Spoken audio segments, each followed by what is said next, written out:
कहने का मतलब है कि नीतीश कुमार 2025 को लेकर तेजस्वी यादव को वादा किए थे कि 25 में इन्हें ही संभालना है। अब उनसे ही अपना 2030 तक रिन्यूअल करा रिन्यूअल करने के लिए तैयार हैं। आभार यात्रा पर निकलने जा रहे हैं तेजस्वी यादव।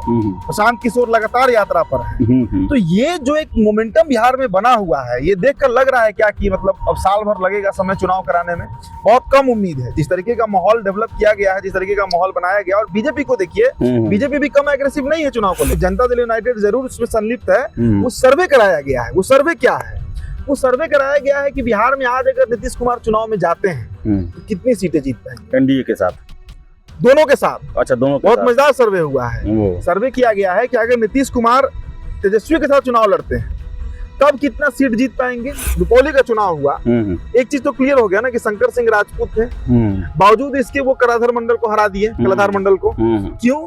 क्योंकि बीजेपी के जो वोटर हैं वो नीतीश को वोट नहीं देंगे। बीजेपी को अगर रिटेलिएट करना होता ना तो बीजेपी 2014 में कर गई होती, जब नीतीश जी चले गए थे उनके साथ। अच्छा, भारतीय जनता पार्टी हो या तेजस्वी प्रसाद यादव हो, वो अच्छा किस बात का रिटेलिएट करेंगे, क्या कर लेंगे ये लोग, ये बताइए हमको। तेजस्वी के संजय और नीतीश के संजय, उनमें भी मुलाकात हुई है।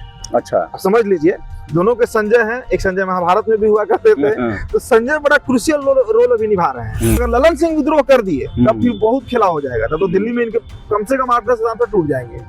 अब मैंने ललन सिंह की चर्चा क्यों किया कि वो नेता हैं, दोनों तरफ स्पेस बचा के रखे। समय का इंतजार कर रहे हैं ललन बाबू। ललन सिंह की समय आएगा, उसके अनुसार फैसला लेंगे। अगर नीतीश कुमार कमजोर दिखे तो वो बीजेपी के साथ मूव कर जाएंगे। नमस्कार, आप देख रहे हैं द बिहार टॉप में हूँ आदेशपुरी।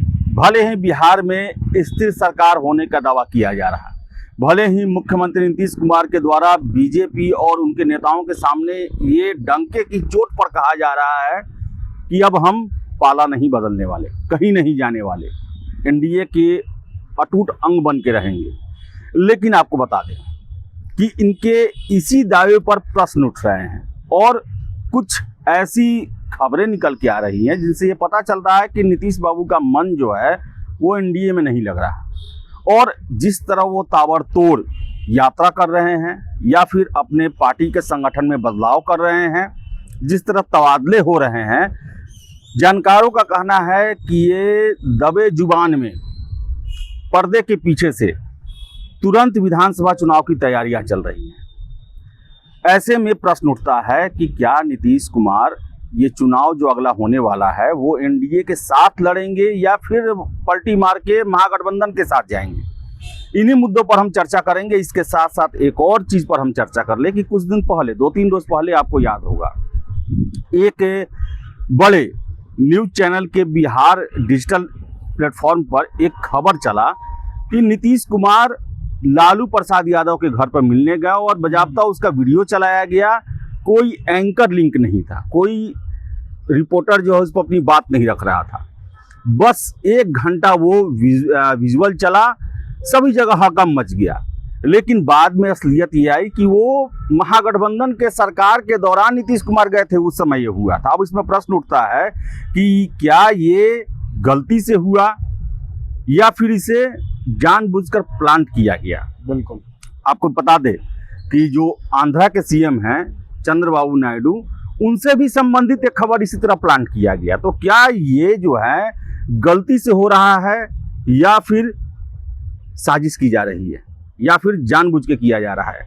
हमारे सहयोगी हैं उदित, चर्चा करेंगे इन्हीं मुद्दों पर। उदित, नीतीश कुमार, हम पहले भी चर्चा किए थे 2-3 रोज पहले कि जैसे उनका कार्य प्रणाली है, जिस तरह वो काम कर रहे हैं, क्या वो चुनाव में जाने वाले हैं? और सबसे बड़ा प्रश्न, क्या इसी गठबंधन के साथ चुनाव में जाएंगे? देखिए, कई योजनाओं का शुभारंभ किया जा रहा है। जो काम पूरा हो गया है उसका रिबन काटा जा रहा है। बहुत तेजी से हो रहा है ये सब काम। आपने बहुत अच्छा कहा कि कई अधिकारियों का ट्रांसफर पोस्टिंग, डीएम से लेकर हर स्तर के अधिकारियों का ट्रांसफर पोस्टिंग बड़ा तेजी से कर रहे हैं नीतीश कुमार। इसके अलावा अभी जो एक नया संगठन में जो एक पूरा स्ट्रक्चर तैयार किया गया है, उसमें सभी नए लोगों को शामिल किया गया, लघु समीकरण बनाया गया, ललन सिंह के लोगों को आउट कर दिया गया। इसके अलावा मनीष वर्मा की एंट्री हो गई है। और सबसे बड़ा बात आदेश जी कि नीतीश कुमार, आप याद कीजिए कि पिछला बार वो बयान, राजनीतिक बयान कब दिए थे? शायद 1.5-2 महीना बीत चुका है। मतलब वो फुल फ्लेज एक तैयारी में नीतीश कुमार लगे हुए हैं। और आपने जो कहा कि वो खबर प्लांटेड था या एक्सीडेंट था, मतलब गलती से हो गया था, इस पर भी हम आएंगे। लेकिन उससे पहले आप तेजस्वी यादव को भी देखिए, 10 सितंबर से कल से आभार यात्रा पर निकलने जा रहे हैं तेजस्वी यादव। प्रशांत किशोर लगातार यात्रा पर है। तो ये जो एक मोमेंटम बिहार में बना हुआ है, ये देखकर लग रहा है क्या कि मतलब अब साल भर लगेगा समय चुनाव कराने में, बहुत कम उम्मीद है। जिस तरीके का माहौल डेवलप किया गया है, जिस तरीके का माहौल बनाया गया, और बीजेपी को देखिए, बीजेपी भी कम एग्रेसिव नहीं है चुनाव को लेकर, क्योंकि बीजेपी को पता है कि वो चाहती नहीं है, लेकिन मजबूरन उसे चुनाव में जाना पड़ेगा। क्यों जाना पड़ेगा? देखिए, जो आपने खबर की चर्चा की ना कि वो प्लांटेड खबर था, कि वो चैनल के द्वारा गलती से कर दिया गया, एक आपको उदाहरण के तौर पे हम समझाते हैं। नीतीश कुमार कई स्तर पे काम कर रहे हैं बिहार में। अभी साउथ इंडिया की एक एजेंसी है, एक कंपनी है, जो बिहार में सर्वे किया गया है। अच्छा, बिहार में एक सर्वे का काम किया गया है। अब सर्वे किस बात का किया गया है, बहुत किसने करवाया सर्वे, किसने करवाया? अब ये तो खुलकर सामने नहीं आया है, लेकिन ये आप मान कर चलिए कि इसमें बिहार सरकार का ही सहयोग जरूर रहा है। हाँ, पार्टी है उसमें, उसमें जनता दल यूनाइटेड जरूर उसमें संलिप्त है।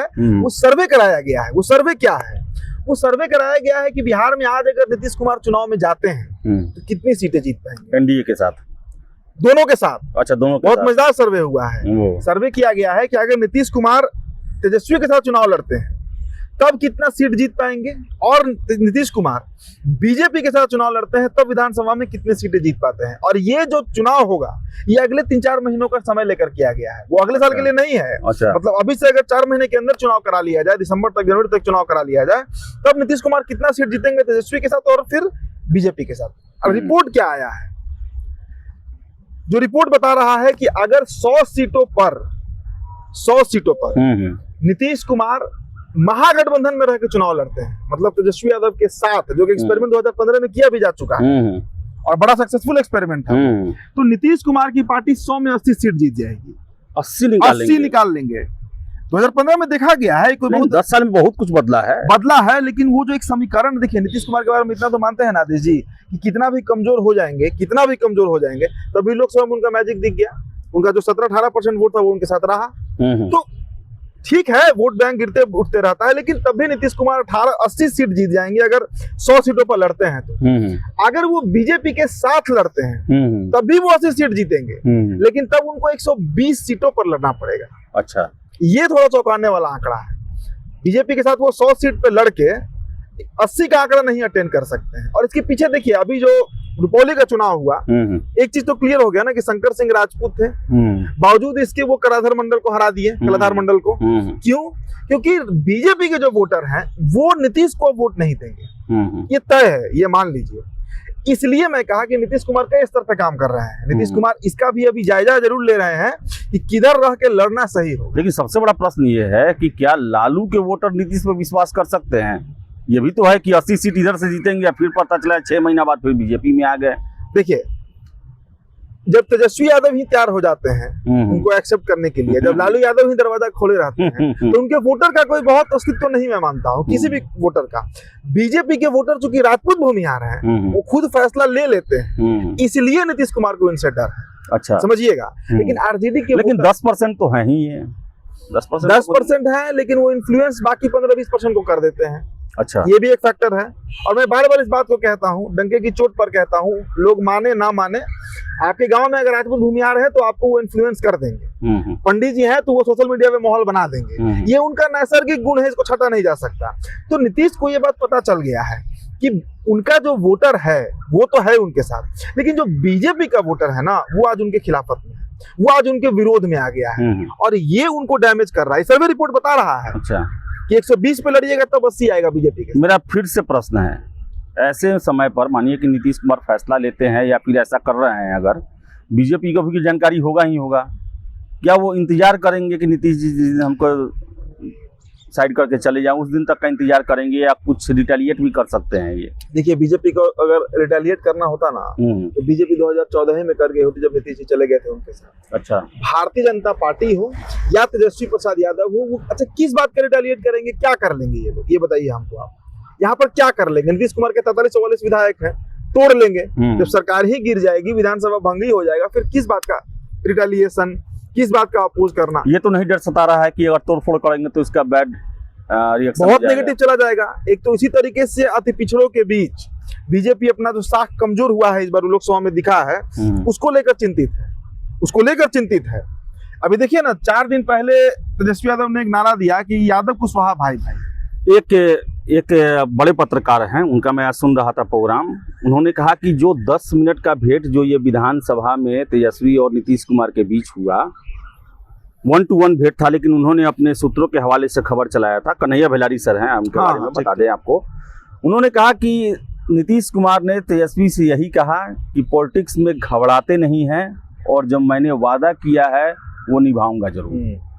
एक बात आपको और जानकारी दे देते हैं, इसी विधानसभा के प्रांगण में जो हमको भी खबर आया, अभी कल भी एक विधायक से बात हो रही थी। एक बात आपको बताते हैं कि तेजस्वी के संजय और नीतीश के संजय, उनमें भी मुलाकात हुई है। अच्छा, आप समझ लीजिए, दोनों के संजय हैं। एक संजय महाभारत में भी हुआ करते थे, तो संजय बड़ा क्रूशियल रोल अभी निभा रहे हैं। एक तरफ जो खबरें हैं, हम इस बात पे कोई मुहर नहीं लगा रहे हैं कि हुआ ही होगा, लेकिन ये बात सुनने में आया और खूब चर्चा है इसकी बिहार विधानसभा में कि संजय यादव और संजय झा दोनों राज्यसभा के सदस्य हैं, दोनों दिल्ली में उनकी मुलाकात। अच्छा दिलदीप, एक और प्रश्न है कि क्या अगर मान लीजिए नीतीश कुमार पलटी मारते हैं तो ये पलटी सिर्फ बिहार में होगा या देश भर में होगा? देखिए, और फिर से क्या ये प्रयास रहेगा कि मोदी जी को जो सत्ता से उखाड़ने का जो नीतीश कुमार का प्लानिंग था, 9 अगस्त 2022 आपको याद होगा, जब राजभवन से नीतीश बाबू निकले, पहला उनका यही लाइन था कि जो 14 में आए हैं वो पूछिए 24 में रहेंगे कि नहीं रहेंगे।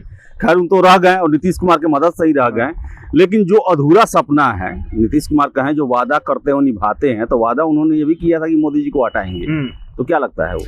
देखिए, अब इसमें सबसे प्रमुख आपका जो सवाल है वो घूम फिर के ललन सिंह पे आ रहा है, क्योंकि ललन सिंह ही ना की फैक्टर है दिल्ली में, मंत्री हैं और मतलब कहिए कि नेता वही है दिल्ली में जदयू के। देखिए, ललन सिंह को लोग आरसीपी सिंह से जोड़ते हैं, लेकिन जो मेरा अपना कहना है इस बात पर, आरसीपी सिंह ब्यूरोक्रेट से नेता बने थे, समझिएगा। ललन सिंह हार्डकोर नेता है, हार्डकोर पॉलिटिशियन है, कई टर्म बिहार के मंत्री रहे हैं, मुंगेर जैसे कठिन सिचुएशन में भी निकाल लेते हैं सीट। उनको जोड़ तोड़ पता है, किस गांव में कहाँ क्या कैसे करेंगे तो वोट हमको मिलेगा। वो हार्डकोर नेता है। आरसीपी सिंह नेता नहीं थे और यही गलती हुआ आरसीपी सिंह से। अभी आप ललन सिंह को देखिए, ललन सिंह कहाँ बैठ उठ रहे हैं। पहले देखिए, नरेंद्र मोदी और अमित शाह के बीच में ललन सिंह, ललन बाबू, ललन जी, यही करके उनको बुलाया जा रहा है ना, मतलब एक अपना जगह बनाए हुए हैं। और सबसे बड़ी बात, ना तो वो नरेंद्र मोदी के खिलाफ बोल रहे हैं, या तो वो बीजेपी, देखिए ना वक्फ बोर्ड का ही मामला देख लीजिए, कोई मुद्दा उठाकर देखिए लोकसभा में, या तो वो बीजेपी के फेवर में बोल रहे हैं या नहीं बोल रहे हैं। नोटिस लीजिएगा, आरजेडी के खिलाफ भी उनका बयान नहीं आ रहा है, अगर आप गौर कर रहे होंगे तो। एक स्पेस ललन सिंह बचा कर रखते हैं। अभी वो बीजेपी के साथ हैं तो मोदी चालीसा पढ़ेंगे, लेकिन लालू के खिलाफ नहीं बोलेंगे। ये उनका हमेशा से पॉलिटिक्स रहा है, तो वो स्पेस वो बचाए हुए हैं। क्योंकि अगर नीतीश कुमार कल दिन पलटी मारे और ललन सिंह को ऐसा लगा कि उनको अब नीतीश कुमार के साथ जाना है, तो वो स्पेस वो बचा कर रखे हैं। और अगर उनका मन करेगा कि हमको बीजेपी के साथ देना है, तो उसके लिए भी वो स्पेस बचा कर रखे हैं। उदीप, नीतीश कुमार का पार्टी अब इनका साथ देगा कि नहीं? 145 लोगों को बाहर का रास्ता दिखाया गया है संगठन से जी, वो भी काफी नाराज चल रहे हैं। तो क्या लगता है आपको, सांसद जो 12 इनके जीत के गए हैं, वो इनके साथ कितने रहेंगे? 43 जो विधायक हैं वो इनके साथ कितने रहेंगे? क्या जनता दल यूनाइटेड का अब एक ही उद्देश्य है कि येन केन प्राकेन नीतीश कुमार मुख्यमंत्री ही रहेंगे, बस यही उद्देश्य के लिए पार्टी है? देखिए, अभी जो उद्देश्य है पार्टी का, अगर पार्टी का उद्देश्य आप पूछेगा क्या है तो हम बता दे रहे हैं, फिर हम ये भी बताएंगे कितने विधायक सांसद जाएंगे। देखिए, अभी पार्टी का उद्देश्य है, बिहार में 80 सीटों का जिक्र मैं क्यों कर रहा हूँ, बिहार का सबसे बड़ा पार्टी बनना है जनता दल यूनाइटेड को, सबसे बड़ी पार्टी बननी है। अब उसे राजद से और बीजेपी दोनों से अधिक विधायक चाहिए, तब इस विधानसभा में नीतीश कुमार फिर उसी तैस में गरज पाएंगे, या श्रवण कुमार कहिए या विजय चौधरी कहिए, जो भी नेता है, मंत्री हैं जेडीयू के। सबसे बड़ी पार्टी बननी है बिहार की, मतलब 80 से प्लस विधायक चाहिए जेडीयू को। ये उसका अभी प्राइमा फेसी एजेंडा है कि अगले 6 महीना 8 महीना में बिहार की सबसे बड़ी पार्टी बनकर उनको उभर जाना है। अब आपके सवाल पर आते हैं, कितने विधायक रहेंगे, कितने सांसद रहेंगे। देखिए, जो मेरा अपना अनुभव है, आपको याद होगा 2024 के शुरुआत में, इसी साल, जब विधानसभा में उठापटक चल रहा था, जीतन राम मांझी सीएम बनेंगे, क्या क्या खबर भी चल रहा था, हम लोग भी चला रहे थे। जब उस समय इनके विधायक नहीं टूटे, और 2-3 विधायकों को छोड़ दीजिए, 2-3 विधायकों पे बात हम नहीं करेंगे, लेकिन उसमें तो कहा जाता है कि दिल्ली से सारा कुछ मैनेज हो रहा था। मैं मानता हूं इस बात को, लेकिन ये भी आप मानिए कि मुश्किल है, जो मेरा अपना अनुभव कहता है। हाँ, अब अगर ललन सिंह विद्रोह कर दिए तब फिर बहुत खेला हो जाएगा, तब तो दिल्ली में इनके कम से कम 8-10 सांसद टूट जाएंगे। अब मैंने ललन सिंह का चर्चा क्यों किया कि वो नेता हैं, दोनों तरफ स्पेस बचा के रखे हैं, समय का इंतजार कर रहे हैं ललन बाबू। ललन सिंह की समय आएगा, उसके अनुसार फैसला लेंगे। अगर नीतीश कुमार कमजोर दिखे तो वो बीजेपी के साथ मूव कर जाएंगे। अच्छा। राजनीति में कुछ भी संभव है। और जहां तक बिहार के विधायकों का बात है, तो अब ये भागेंगे भी तो कितना दिन के लिए भागेंगे, इसलिए इनके भागने, इनके रहने से अब नीतीश कुमार को कोई बहुत फर्क नहीं पड़ना है। जो खबर इनपुट आया है, फरवरी तक आप मानकर चलिए बिहार चुनाव में जा सकता है। कहने का मतलब है कि नीतीश कुमार 2025 को लेकर तेजस्वी यादव को वादा किए थे कि 25 में इन्हें ही संभालना है, अब उनसे ही अपना 2030 तक रिन्यूअल करा लें। रिन्यूअल करने के लिए तैयार है। ऑप्शन ही नहीं है बिहार में किसी के पास, वो तैयार है। तो ले देकर आपको बता दें 2022 वाली फिर से स्थिति बन रही है और नीतीश कुमार हो सकता है कि फिर से ये दोनों दल जो है, चाहे बीजेपी हो या आरजेडी हो, उनको पता नहीं क्या समझाते हैं कि इतना मुखर विरोधी होने के बावजूद भी वो सीधे चरण में इनके जो है वो लेट जाते हैं। और 2025 में नीतीश कुमार ने वादा किया था कि तेजस्वी यादव जो हैं यही उत्तराधिकारी होंगे, महागठबंधन के मुख्यमंत्री होंगे। देखिए परिस्थितियां ऐसी आ रही हैं, अगर ये सब बातें सही होती हैं जैसी चर्चा चल रही है, तो 2025 में तेजस्वी यादव जो हैं वो फिर से अपने चाचा की ताजपोशी करवाएंगे और फिर से 2030 के लिए मुख्यमंत्री का सपना देखेंगे। क्या वास्तविकता है, क्या होने वाला है, ये तो समय बताएगा। लेकिन आपको बता दें कि सत्ता के गलियारे में जो है, ये जो पीछे बिल्डिंग देख रहे हैं, यहाँ कितने प्लानिंग बनते हैं, कितनी साजिशों को अंजाम दिया जाता है। पर्दे के पीछे से बहुत सारे खेल चलते हैं। बस इंतजार रहता है समय का कि आखिर कब वो समय आएगा जब ये खबरें बाहर निकल के आती हैं। हम भी आशा करते हैं कि बिहार में जो भी हो, बिहार के लिए अच्छा हो। फिलहाल इस वीडियो में इतना ही। वीडियो पसंद आया लाइक शेयर करें, हमारे चैनल द बिहार टॉप को सब्सक्राइब जरूर कर लें। धन्यवाद।